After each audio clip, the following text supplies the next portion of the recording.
क्या जम्मू में फिर से 80 और 90 का दशक वापस आ गया है? क्या जम्मू में आने वाले समय में गैंग वार और बढ़ेंगी? आखिर इनके पीछे कारण क्या है? क्या जम्मू का फैलना और बढ़ना, क्या प्रॉपर्टी डीलिंग और इसी तरह के कॉन्ट्रैक्ट्स को लेकर पैसे का बहाव, क्या कारण है इन सब के पीछे, या फिर बदले की आग?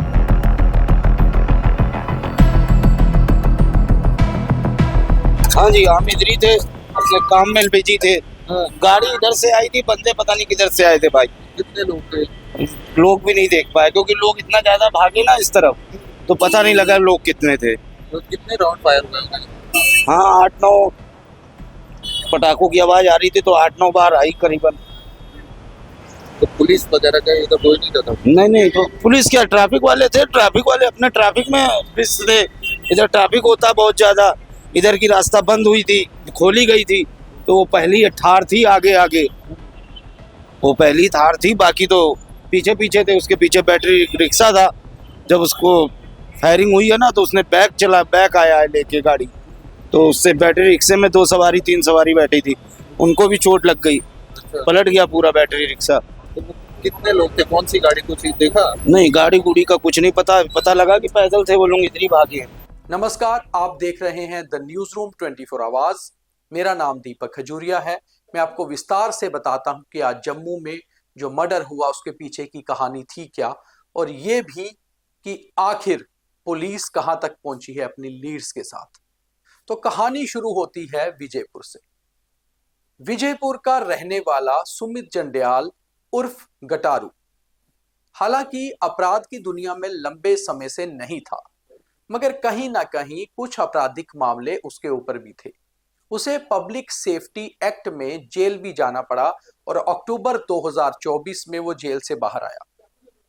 कहीं ना कहीं गैंग वार जो शुरू हुई वो विजयपुर से ही शुरू हुई।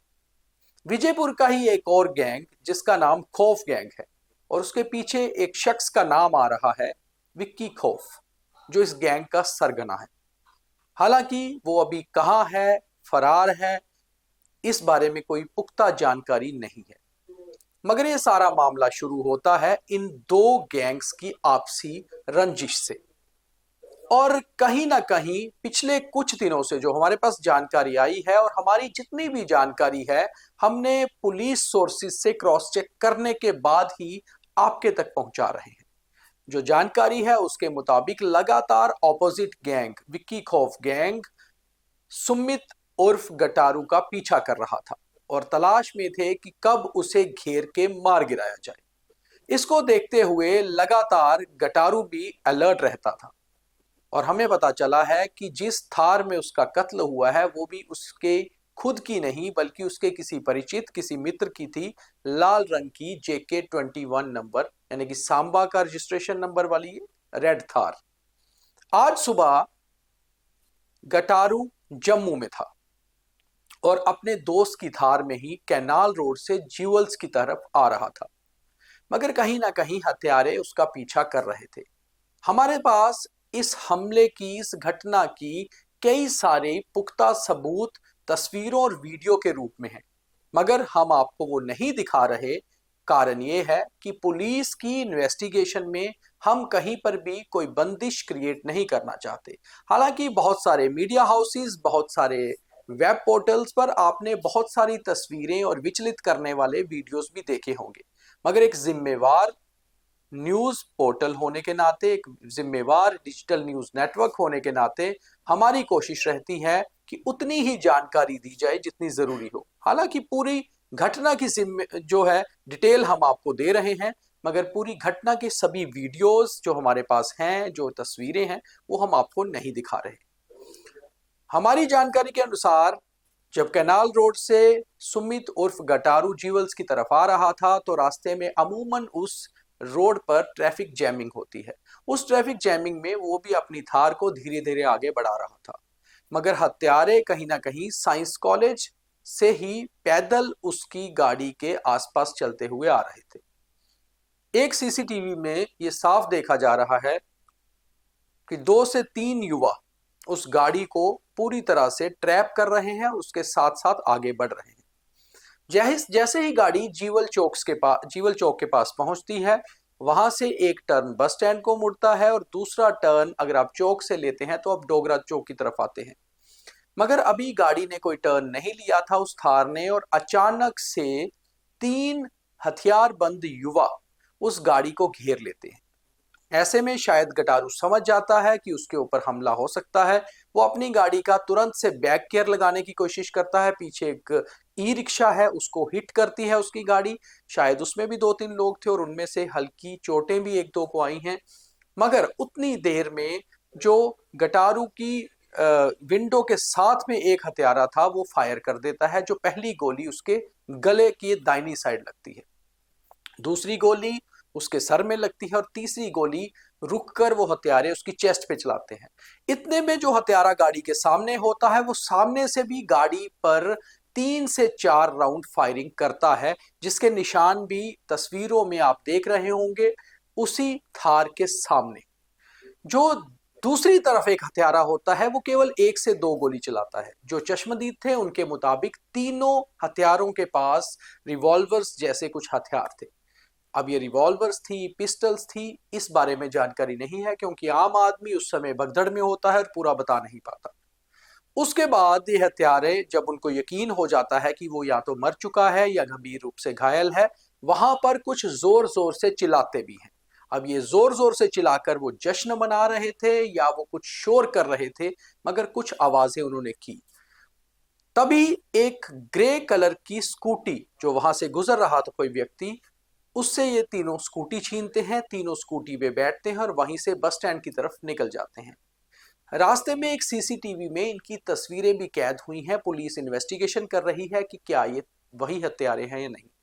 हमारे पास जानकारी एक ये भी है कि हत्या करने वाले लोग 4 थे, मगर सीसीटीवी फुटेज में 3 ही लोग आए हैं।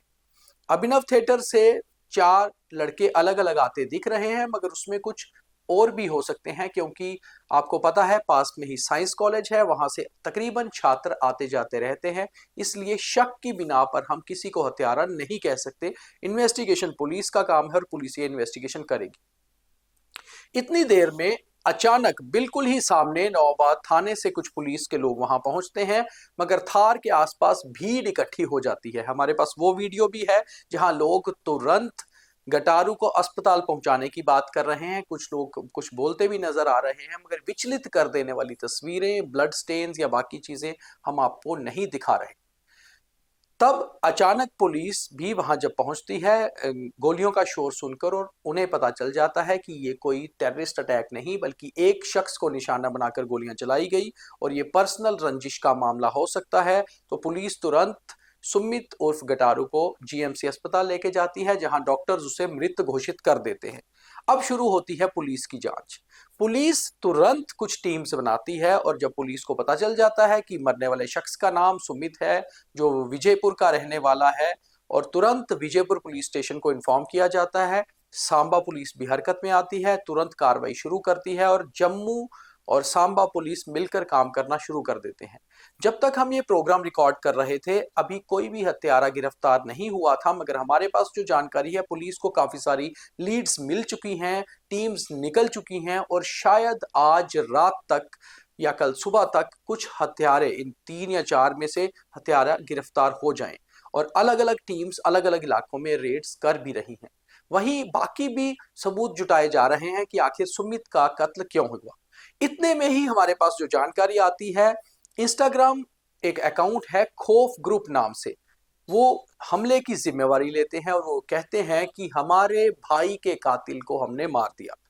अब ये हमारा भाई कौन है? तो जो जानकारी है उसके मुताबिक कठुआ में करीबन 1-1.5 साल पहले एक पीएसआई, प्रोबेशनर सब इंस्पेक्टर का मर्डर हो गया था कुछ गैंगस्टर्स द्वारा, और एक गैंगस्टर भी उसमें मारा गया था जिसका नाम शुन्नू था। वो एक गैंग चलाया करता था और रामगढ़ इलाके का रहने वाला था। तब ये जानकारी हमारे पास आई थी कि रामगढ़ पुलिस को जानकारी मिली थी कि गैंगस्टर्स कुछ बड़ा करने वाले हैं कठुआ में। वहीं से टीम फॉलो करती हुई उन्हें कठुआ पहुंची और कठुआ हॉस्पिटल में, जीएमसी कठुआ में ये क्रॉस फायरिंग में एक गैंगस्टर मारा गया और एक पुलिस का सब इंस्पेक्टर शहीद हो गया। तभी ये जानकारी हमें पता चली है कि तभी से शुन्नू गैंग को ये शक था कि शुन्नू के कठुआ में होने की जानकारी पुलिस को इसी सुमित जंडियाल उर्फ गटारू ने दी थी। तभी से ये गैंग लगातार इसको फॉलो कर रहा था। बीच में पीएसए के तहत जब ये जेल में रहा तो सेफ रहा, बाहर आने के बाद कहीं ना कहीं गैंग अपने ऑपोजिट गैंग के ऊपर अटैक करने को लेकर लगातार कोशिशें कर रहा था। और जो जानकारी हमारे पास आ रही है उसमें यह भी है कि शुन्नू का ही रियल ब्रदर, उसका भाई और उसके अलावा 2 से 3 और हत्यारे इस हत्या में शामिल हैं। पुलिस लगातार इन्वेस्टिगेशन कर रही है। नवाबाद थाने में 302 में मर्डर केस भी जो है वो रजिस्टर कर लिया गया है। इसके अलावा आर्म्स एक्ट में भी ये मामले दर्ज हो गए हैं और नवाबाद थाने की पुलिस के साथ साथ विजयपुर थाना की पुलिस, रामगढ़ थाना की पुलिस भी इस सारे मामले पे जुड़ चुकी है। मगर बड़ी बात यह है कि सिद्धू मूसेवाला की जो 29 मई 2022 को पंजाब के मानसा में जिस तरह से एक हत्या की गई थी, पूरी तरह से उसी तरह से ट्रैप करके थार गाड़ी को फॉलो करके ये मर्डर किया गया। हालांकि किसी भी आम आदमी को घबराने की या डरने की जरूरत नहीं है, कहीं पर भी कोई दहशत नहीं होनी चाहिए, फियर फैक्टर नहीं होना चाहिए, क्योंकि ये गैंग वॉर है जो एक दूसरे पर ही हमला करते हैं। मगर इसमें फायरिंग में कोई निहत्था भी आ सकता है और कोई निहत्था भी मारा जा सकता है, ये भी सोचना होगा। खैर, पुलिस अपना काम कर रही है और हमें उम्मीद है कि पुलिस जल्द से ये सारे मामले को सुलझा लेगी और उसके बाद हम आपको ये फॉलो अप भी दिखाएंगे कि आखिर कारण क्या थे इस सारी घटना के पीछे। मगर फिर भी हम आपको एक ही बात कहते हैं कि हमारे पास पूरी डिटेल्स, शॉर्ट्स, पिक्चर सब हैं, मगर हम आपको उतना ही दिखा रहे हैं जितना हमें लगता है कि एक खबर के हिसाब से जरूरी होता है। उम्मीद है आपको ये मेरी फॉलो अप डिटेल स्टोरी अच्छी लगी होगी। अगर बेहतर लगी है तो इसे ज्यादा से ज्यादा लाइक, फॉलो, शेयर करिए ताकि लोग भी समझ पाएं कि आज जम्मू के ज्वेल्स चौक में दिन दिहाड़े जो गोलियां चली वो सारा मामला था क्या। बहुत धन्यवाद।